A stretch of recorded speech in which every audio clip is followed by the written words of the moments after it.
125 माने 125 एमेन्डमेन्टनि खोथा बुङो बिसोरो स्क्रेप खालायगोननो ब्रिटिशखौ सिफायगोननो माबागोननो बबे नोमा नोमफा बिसोर फरायदोंना फरायाखै 125 एमेन्डमेन्टआ मा बुस्थु एमइ स्कुल मोनो मा दंमोन जेबो गैयामोन हाग्रामा सारा बिटिसि एकर्ड खालामनानै जौगाथिनाय खामानिखौ मावनानै देखायबाय जोंनि गथ' गथायफ्रा दिनै बेबायदि दैदेनगिरि दङ जोंनियाव आरो बेबायदि दैदेनगिरि दैदेननायाव जोंनि बिपिएफ नांगोल पार्टी आंथ' सानो दिनैनि दिनाव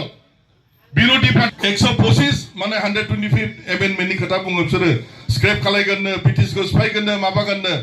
बबे नोमा नोमफा बिसोर फरायदोंना फरायाखै 125 एमेन्डमेन्टआ मा बुस्थु 2019 आव राजनाथ सिंह जेला होम मिनिस्टार बिथाङा रायजोसभायाव मोनसे बिल लाबोदों प्लेस खालामदों दिनैसिमबो पास जायाखै बे बिलाव एकदम रोखा रोखा लिरनाय दङ बुंनाय जादों जे 10टा जितु काउन्सिल जोंनि नर्थ इस्टआव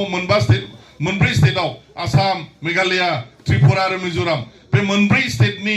10टा काउन्सिल जितु दं 6 शेड्यूलनि आन्दाराव बे काउन्सिलफोरखौहाय मोर एम्पावारमेन्ट बारा पावार होनायनिसो मोनसे प्रभिजन बाहाय आइजोफोरनि 1/3 रिजार्वेशननि खोथा दङ बाहाय इलेक्शननि खोथा दङ स्टेट इलेक्शन कमिशना बेखौ इलेक्शनखौ फाथिनो हानाय बेबायदिसो प्रपोजाल बाहाय स्टेट फाइनान्स कमिशन इस्टाब्लिश खालामनायनि प्रपोजाल जाहाथे फाइनान्स कमिशननि दारै बाहाय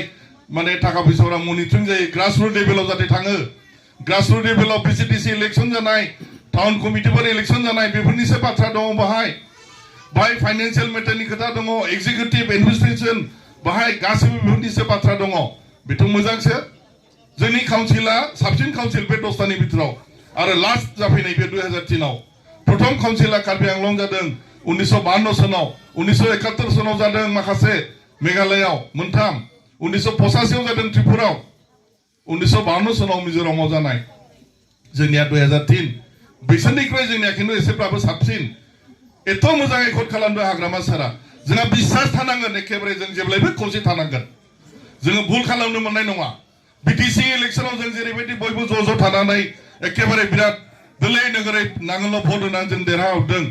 এইবারबो एसेम्बलि इलेक्शनाव जोंनि केडेटखौ जेरैबाबो बुरजा भटआव देरहानांगोन रेडि दंना गैया बयबो देलाय दङना आंथ' बांसिन जोंनि बायदि नुदों आं खोनादों दिनै माखासे इपिपिनिफ्रायबो जइन जागोन जों वेलकाम खालामो दाय जोङो बेखौ सेलिब्रेसन खालामगोन जायखिजाया जोङो मोजां थांनि खौसे थानि जोङो जोंनि बिजाथिया बिराद मोजां दिनैनिल' नङा बियो आं दहाय जेरै बुंदों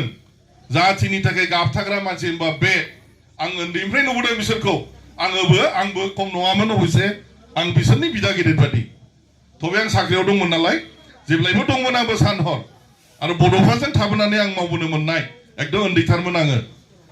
जाय हक जोंनि बेकग्राउन्डआ बेबायदि जोङो मोजां केन्डिडेट मोनदों जों देरहाथारनांगौ जेरैखि जा दे आं बारा गोलाव फोलावनो गोसो गैला बे स्किम मोननाय मोनै लानानै बोराबनो मोना रावबो फैगौ दिनफ्राव जों सारि बोसोर समाय मोनबावगोन बाहाय जोङो गासैखौबो जेराव जेरै होनो हायो होलांनाय जागोन बयनोबो सुबिदाखौ जोङो होनो सेस्था खालाममारगोन हाग्रामा सारा एकदम कमिटमेन्ट होखानाय दंखायो दे दा आं जोबथारनायाव बेखौनो खावलायबावबाय बयबो जाहाथे नांगोलनि सिनावनो जाहाथे भट होनानै जोंनि बिजाथिखौ देरहाथायो बेखौ खावलायनानै बेखौ गुरै खावलायनानै आङो आंनि सुंद' बिबुंथिखौ बेयावनो फोजोबबाय गोजोन्थों